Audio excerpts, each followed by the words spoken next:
We're back here talking episode 6, season 1 of Marvel's What If show. Today we're talking about Killmonger coming to the rescue of Iron Man, Tony Stark. We knew this episode was coming. They advertised this one a while ago.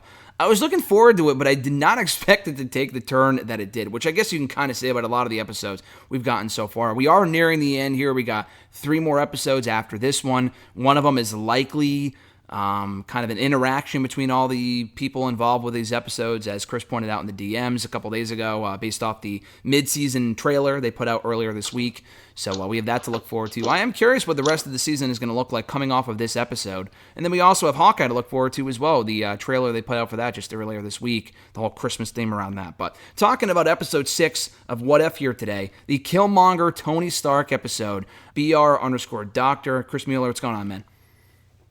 Oh, not too much. This was an interesting one. Yeah, I think interesting is probably the best way to sum it up. Phil, what about you, my man? You're on the Twitter machine at PhilDL616. What's going on, dude? I'm great. How are you?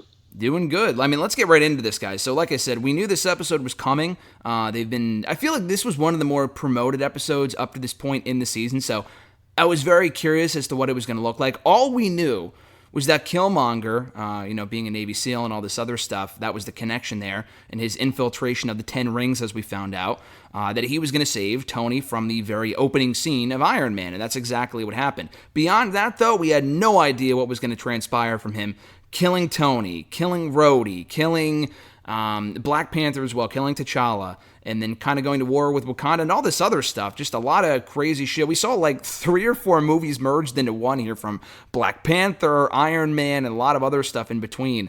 We got it wasn't Jeff Bridges, but we did get an Obadiah Stane cameo as well, and how could you not, given the Iron Man 1 storyline? I don't think it was Jeff Bridges. Was it, Chris? That wasn't Jeff Bridges, right?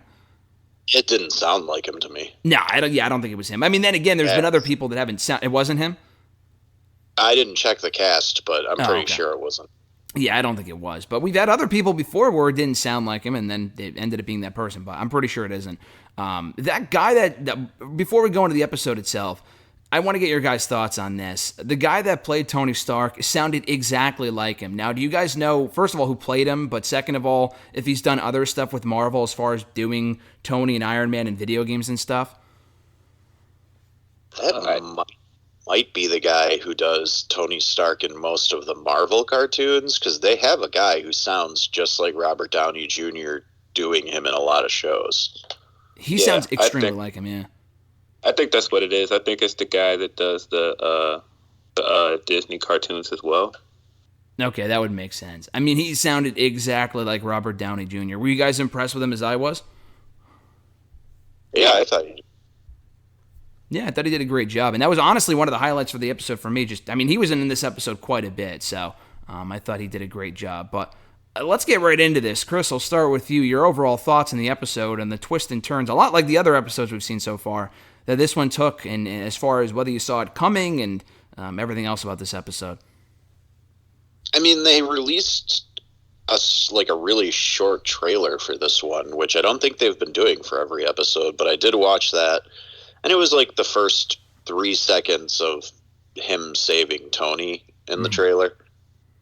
Yeah, and that was it. So, pretty much, yeah. So, like, from that point forward, I wasn't really sure what was going to happen, and at first I almost thought maybe working with Tony will make Killmonger like less evil somehow, but no, it went the other way.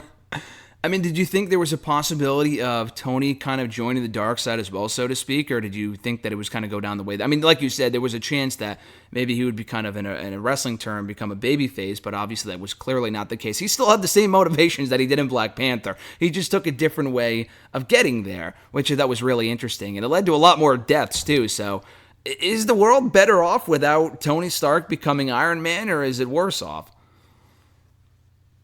I mean, I'd say it's worse. Yeah, I mean, especially with everyone dying, but I don't know, you also, at the same time, you don't get Ultron, you don't get the tech that the villains used in the first Spider-Man movie. I mean, there's a lot of things that don't happen if he's not Iron Man. I don't know, because there was this argument for a long time, going beyond this episode for a second, that because he became Iron Man caused, like, for example, in Iron Man 2, Ivan Vanko, like, we wouldn't have got Whiplash had it not been for Iron Man. Obviously, he didn't take over the world, but maybe Obadiah Stane wouldn't become Ironmonger, whatever. So I don't know. I feel like there could be a case made there that, not that the world's better off without Iron Man, but a lot of things would be different, though. And I think we kind of saw that in this episode, right?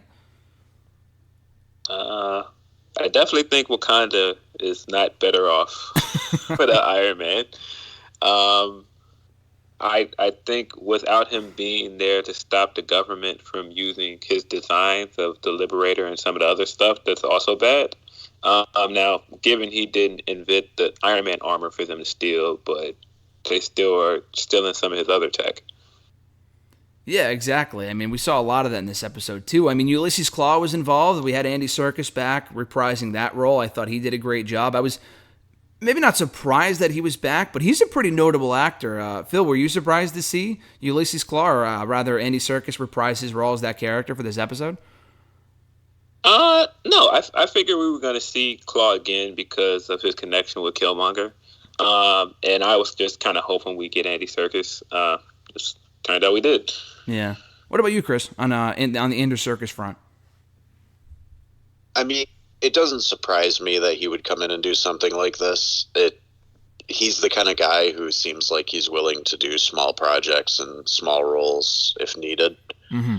Yeah, I couldn't tell if that was really him at first, but there were certain lines he gave that I was like, yeah, that's probably him. He has a delivery about him that it's hard to explain, like, why some people's voices are distinctive, but his kind of is to me. Like, I feel like I could pick him out in a cartoon where I didn't know he was in and be like, oh, that's Michael B. Jordan. Yeah. Yeah, no, like you said, he has a very distinct voice. So I'm glad they got him back. He was another one, too. He's a notable name, so I was kind of surprised they were able to get him back when, I don't know if they couldn't get... Jeff Bridges is a big name, but it would have been cool to hear him. I know he wasn't in a big role, so maybe that's why it just wasn't worth paying the money to say, like, two different things. But, still, it was cool to see his character back for this episode as well. Small thing, though, I wanted to get your guys' clarification on this, but they obviously, Killmonger mentions the 10 rings and how that was involved with the whole, them attempting to kill Tony Stark at the beginning of Iron Man and then in this episode. Did they actually mention, we see the logo, but did they actually mention the 10 rings in the Iron Man movie itself when it came out? I don't think they did, right? Yeah, they did. They did? Oh, interesting. I thought they just called them terrorists or something, like just general terrorist or whatever, so I didn't know they called them 10 rings. Well, they sort of made them look like general terrorists just because back then it was Afghanistan and they were trying to make Iron Man a little more like existing in our world, and then they sort of got away from that right away. But yeah, I do believe there was at least one actual mention of the Ten Rings organization. Okay. Yeah, the video where they have him kidnapped and they take the bag off his head, the flag in the background has the 10 Rings logo on it. Oh yeah, you could see some of their like crates and stuff around their little camp too. But did they actually say 10 rings out loud, or was it just the logo? I think they did once. Okay. Yeah, because I know, like you said, I know when they're doing the video, like the, I don't know, I don't know what you would call it exactly, but there was a point in the movie early on when they had the video of the 10 Rings people, and they showed the logo in the background.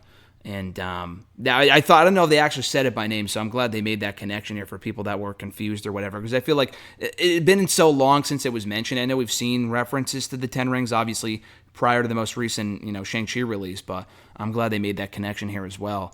But yeah, no, just a lot of, Killmonger was obviously the star of this whole thing, killing literally anyone and everyone who stepped in his way, including, like I said earlier, Stark, Rhodey, he got Black Panther, kills Claw, the Wakanda stuff for the end there. Can you break that down a little bit for me, Chris? Because I was confused by the end of the episode with the Wakanda, what they were going for in the very end of the episode, because I was kind of going in and out. I watched this at like fucking midnight last night. I was exhausted. So can you clarify exactly what happened and what the ending consisted of here?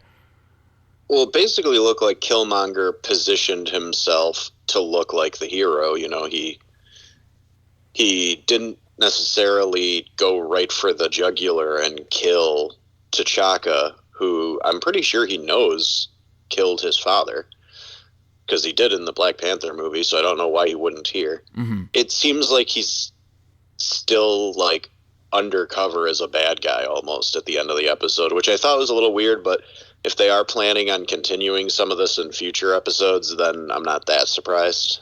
Do you think it almost made the Wakandans look incompetent for not realizing that? I mean, he was there for a lot of these killings and a lot of the deaths of the characters before we even got to Wakanda. Do you think it made them look dumb to a certain extent? They didn't see this coming, or they didn't see that he was behind all of this? Or did he just do a good of a job of covering it up? I think he did a good job covering it up because he does have the little lip insignia thing, so he's not lying about being a Wakandan. Yeah. And everything he did on the surface, appeared loyal to them. So it doesn't surprise me at all that they would go that route. But then at the end, they show that Shuri was already suspicious of him and goes to Pepper to try to figure something out. So that's what I think we'll see picked up at some point if they move forward with this, is her and Pepper trying to figure out how to take him down. Yeah, I feel like they have to. They wouldn't do an ending like that if they weren't planning on doing a sequel. And we've talked about that before with other episodes where it looked like they were setting up something else, but maybe it was just a cool way of ending the episode. There's no way, because this episode felt incomplete to me. It felt like that we were missing a second half an hour of it. So they must be setting up something either with the season finale or in the second season. But what about you, Phil? What were your thoughts on how they portrayed the Wakandans here? And kind of going off what Chris said, did he just do that good of a job of covering it all up to where, other than Shuri, I guess, no one else really needed to be suspicious of what Killmonger was doing? I think he had a really, really intricate plan. I mean, all the way from buddying with Stark and outing Stain, which that scene is hilarious to me. And everything he did to get into Wakanda and get in their good graces, I think he just had a really good intricate plan. And then I also think that they're emotionally compromised as well. I think he was playing off the fact that they're still grieving. And you could definitely tell in that battle scene where they're all fighting the Liberators that he is playing off the fact that they missed their son. And he's kind of sliding in and going like, hey, I'm here now, though. Mm-hmm. Yeah. And so I think, they might have noticed some things were awry if they weren't also looking at him as family. Mm-hmm. And we didn't get that interaction before because T'Chaka was dead when he came to Wakanda. Mm-hmm. But yeah, I think he's playing off the fact that T'Challa's dead and there's grief, and T'Chaka's clearly guilty for killing his father.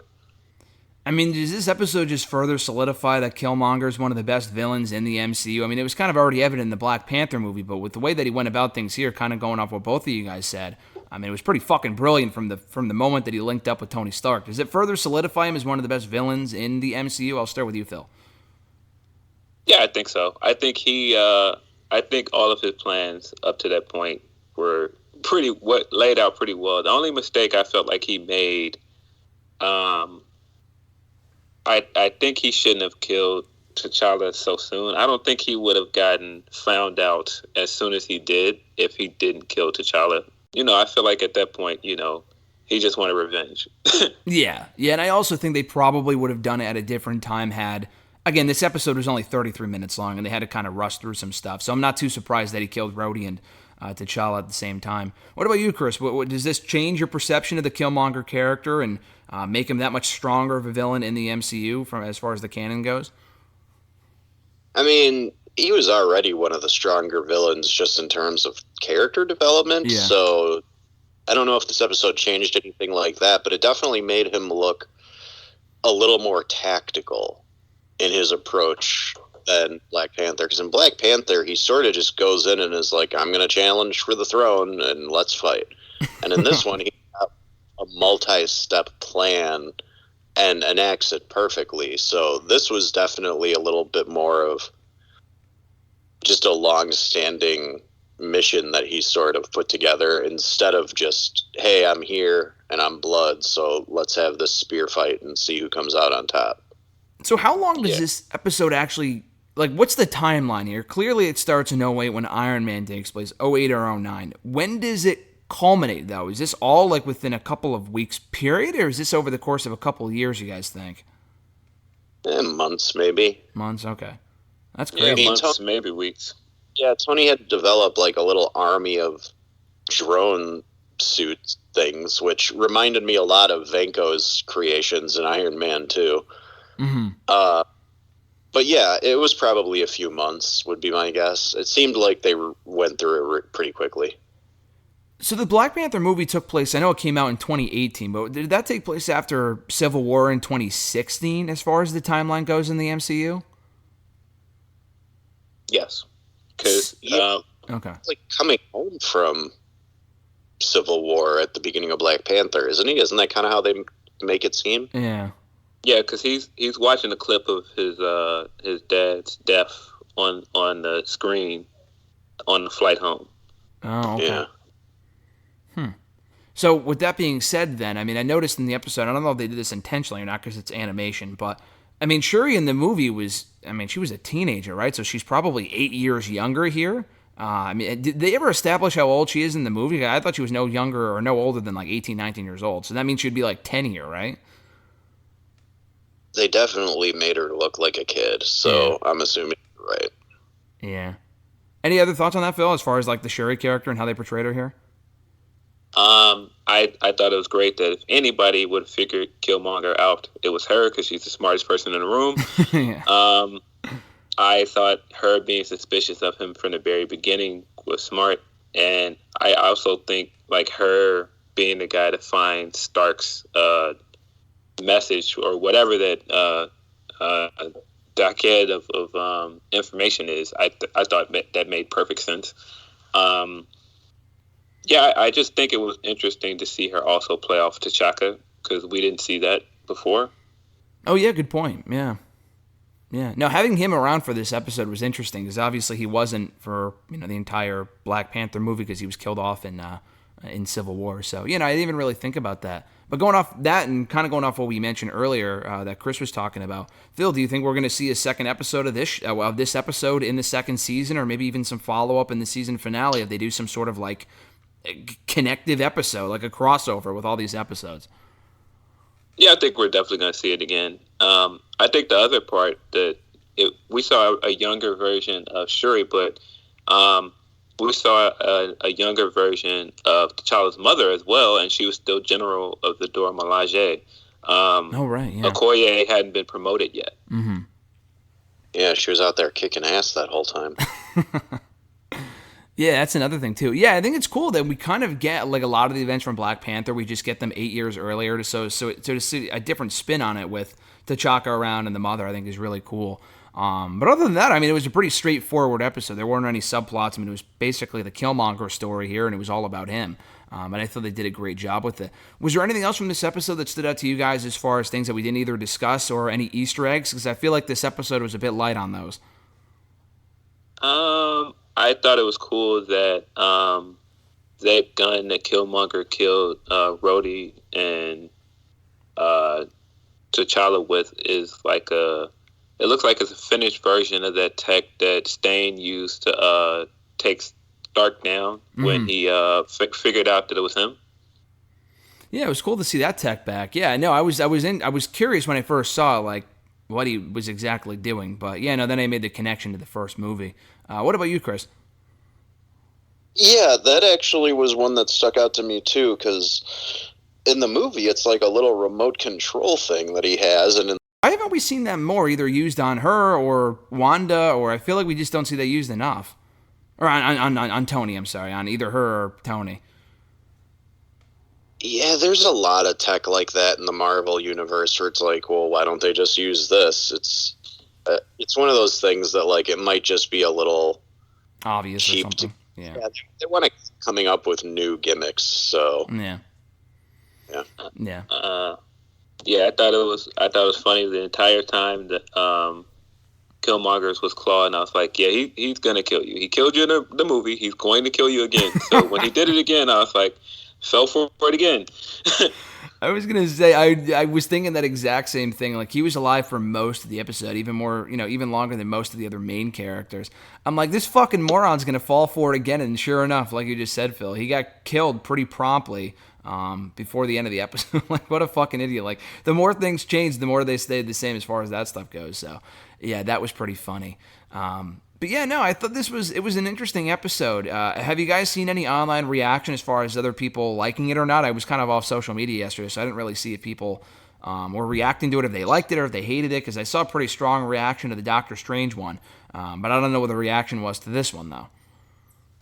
I saw some people say that this is the weakest episode so far. Wow, okay. And I kind of agree. I don't think it's a bad episode, but I think out of the episodes we've gotten so far, I feel like this one, and it might be because they plan on coming back to it later, but I feel like it just kind of ended on a weird note.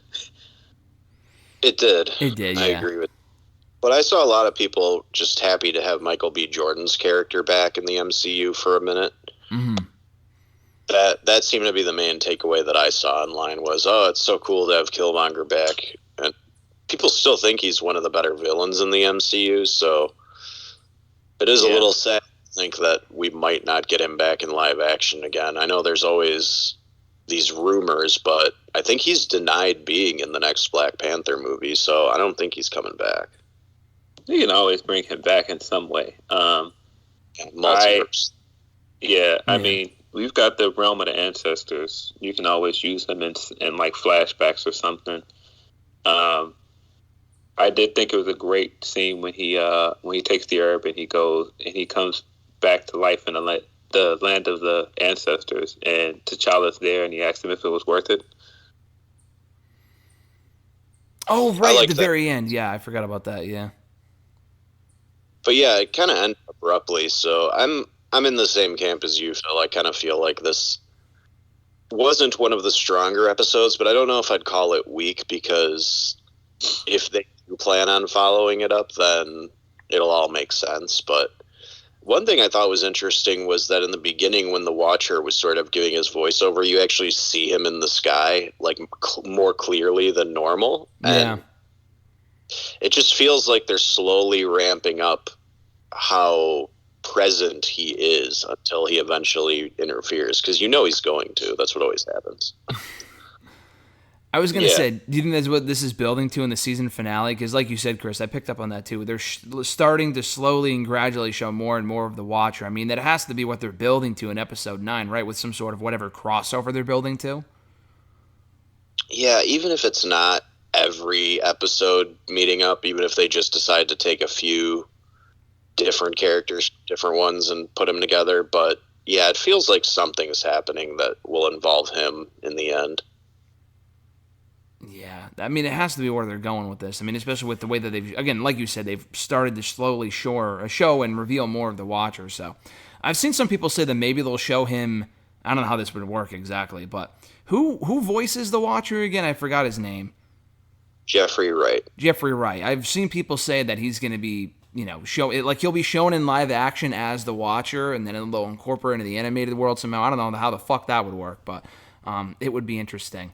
Yeah, no, we'll see. I'm very curious to see what they do with the Watcher going forward, because I thought his role, like you said, like he's going to interfere inevitably. I mean, it's bound to happen. But I'm sorry, Chris. Phil, were you going to say something before? I think I cut you off. No. I was just thinking. I'm assuming they're making him more and more tangible every episode, like Chris said, because he's eventually going to interfere or do something. Mm-hmm. Yeah, I'm curious as to what that might be. So we'll see. We got this was 6, so 7, 8, 9 left, which is going to take us through the end of the month, and then end of November is Hawkeye, and obviously in November they have Eternals too. I forgot what the exact date on that is, but that's another thing. One more thing before we wind down here. I want to get your guys' thoughts on the new trailer. I thoroughly enjoyed it. I've always been a Hawkeye mark, so I'm looking forward to the show, and I'm also a Christmas mark too, so I'm looking forward to this. But Phil, I'll start with you. What were your initial thoughts on the Hawkeye trailer that dropped earlier this week? It had a real Shane Black vibe to it. Is that just me? Maybe it's because it takes place around Christmas. I thought saying as soon as I saw it, the first thing I thought was, "Oh, this kind of reminds me of Iron Man 3 and Kiss Kiss Bang Bang." Two of his movies that take place at Christmas, both with Robert Downey Jr., ironically. Mm-hmm. And it definitely had that kind of like fun action at Christmas vibe that so many movies have had before. Like, Jesus, 1 or 2 of the Lethal Weapons take place at Christmas too. Like, it is a common setting. And I thought it worked perfectly for this. And it looks like the show might be funnier than I was anticipating, which I'm kind of happy about. Yeah. It definitely looks like they're using the Matt Fraction comic book, which I assumed coming in the door, just because it has the same dynamic of him and Kate Bishop. And when I looked at the posters, they had the dog that they travel with. I was like, yeah, looks a lot like Matt Fraction. Pizza dog. Yeah, the dog was in there. That was cool. I mean, as long as the dog doesn't die, I'm fine with that. Oh, God, that'd be awful. But I actually thought that this was the most, like, just that trailer was like the most personality we've seen from Clint so far. And that's kind of what I'm really hoping this show does, is give his character a chance to stand out on his own, because he's always just sort of been like one of the side characters in all the other movies. Yeah. Yeah. I think his best showing is in Age of Ultron. Yeah, I think completely that's his agree. best movie. Yeah. And then, like, other than that, we don't get to see a whole bunch of. So what else is he in besides Ultron? I mean, go It after looks like that. we're getting. He was in Endgame, obviously, but was he in any other movies after Ultron, before Endgame? I don't remember. Or he was in Civil War, right? But he didn't really have a major role. Yeah, he wasn't in Infinity War at all. Yeah. But yeah, I thought it was interesting. We got to see the Ronin disguise again, and him saying that he's got to face consequences for that. And I was like, do you though? You killed a lot of people, and you're not in jail, so I don't know. It looks like they're using Echo in some way, like a Daredevil character. Yeah, I'm interested to see where this goes. Of course, we got like the tie-in from Black Widow that's still hanging around too. So, Mm-hmm. Yeah, Yelena is confirmed to be in the show, but we didn't get a single shot of her in the trailer. No, she'll probably be in Yeah. like one episode, right? No, I think she's slated to be in like 3 or 4. Oh, shit. It's like a 6-episode show, too, I think. Yeah, at least that was the rumor that I had read, but I thought the standout of the trailer was obviously, for me at least, was Haley Steinfeld's character.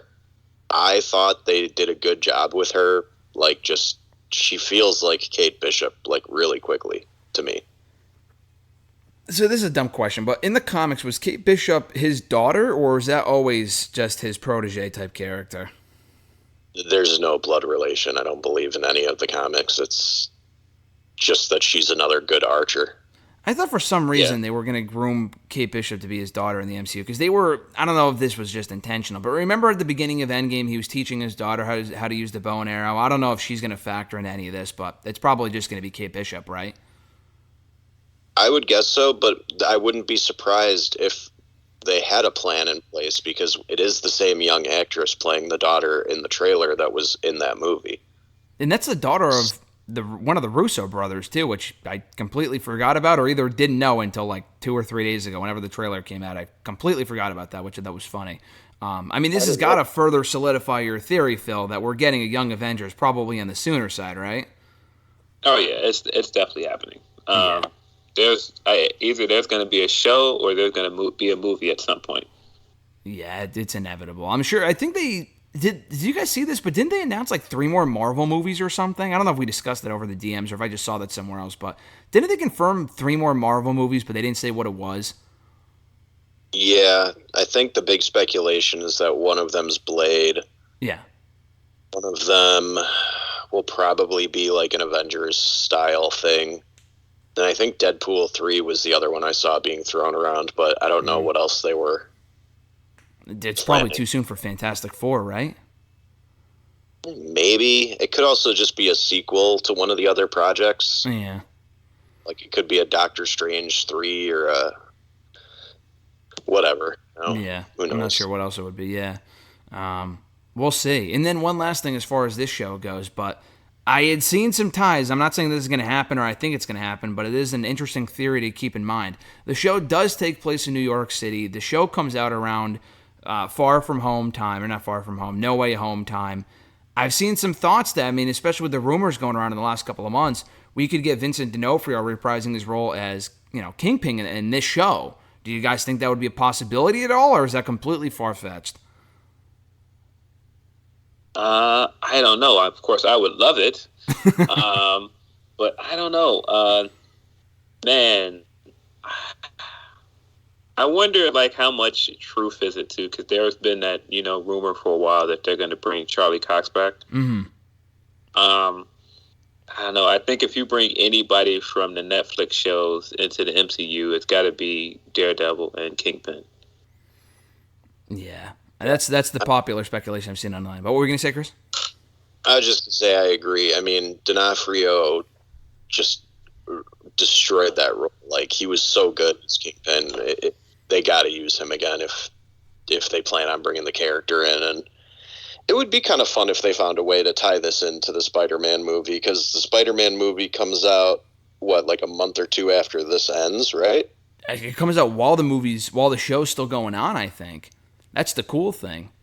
Oh, that's right. So this show comes out, I think, the day before Thanksgiving, I want to say, or maybe the Wednesday after. I'm pretty sure it's the week of Thanksgiving. And then I think it's going to wrap up at the end of the year, like at the very end of the year. But No Way Home comes out December 17th.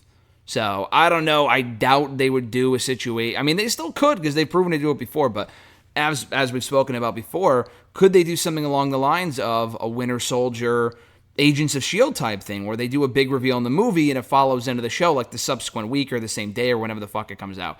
I think that'd be amazing. I don't think they would do that, especially with a show like Hawkeye. I don't think there's really going to be much ties to other shit. I really don't. And I've seen a lot of people think that like Loki, it's going to tie a lot of the shit together. I highly doubt that. I mean, it's obviously going to tie in some Black Widow stuff, but beyond that, I just don't see that happening. But I think it's going to be a fun show, though. Like you guys said, you kind of hit the nail right on the head as far as the vibe that it's going to capture. I saw a lot of similarities to Die Hard. I agree with that. So I think it's going to be a lot of fun. And that comes out, like I said, November 24th. And we got the rest of this show. And then, yeah, just some other stuff coming up in the future. And then we talked last week with Tom about, I think it's the She-Hulk show. Is that the next show after Hawkeye? Is that what they confirmed in early 2022? They just didn't put a date on it yet? Believe so. Yeah, probably January. Isn't there a Star Wars show starting pretty soon too? Yeah, the Boba Fett show, right? The Book of Boba Fett? Yeah, sure. I think they've got that anime version of Star Wars starting too. Oh, really? Yeah, that's right. I forgot about that. Oh. I think it starts sometime this year. It's either at the end of the month or next month. I completely forgot about that. I know they did the most recent show. I didn't catch that. I know, Chris, you've spoken about it before, but I've been so far out of the loop about the Star Wars stuff because it feels like they haven't done a whole lot since the last couple of movies came out. But I know the Book of Boba Fett, they were saying, I think it said December 2021 on the card, but it might not come out until like next year at this point because I've heard absolutely nothing about that. I'm not even sure about The Mandalorian. I know they confirmed a third season, but I don't think they're going to be doing that anytime soon. But time will tell either way. I know they finished filming the Book of Boba Fett a while ago because I saw... Oh, yeah, they were filming it, yeah. Yeah, I saw something online from Tamora Morrison, like, thanking the production crew or something after the season was over. Yeah, but it starts next week, actually, the Star Wars show. Holy shit. Visions.